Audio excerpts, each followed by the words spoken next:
Halo, kembali lagi dengan Bunda Didi. Hari ini aku masak nugget sambal hijau, teman-teman. Nah, untuk goreng nuggetnya, aku pakai Mito AF8 Crystal Series.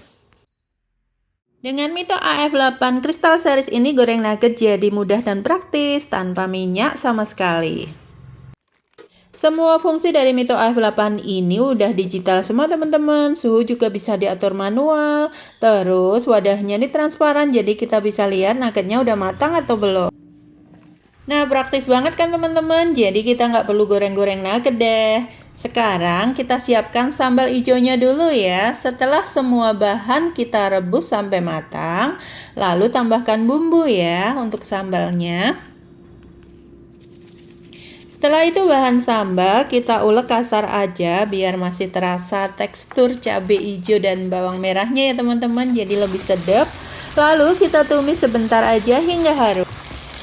Nah, sambalnya udah siap, nuggetnya juga udah matang nih, tetap renyah loh teman-teman, walau tanpa minyak, karena kita goreng pakai Mito AF8 Digital Air Fryer.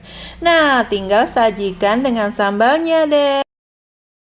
Nah, ini dia nugget dengan sambal hijau sudah siap disajikan. Selamat mencoba ya. Mito AF8 Crystal Series ini bisa didapat di semua marketplace ya teman-teman.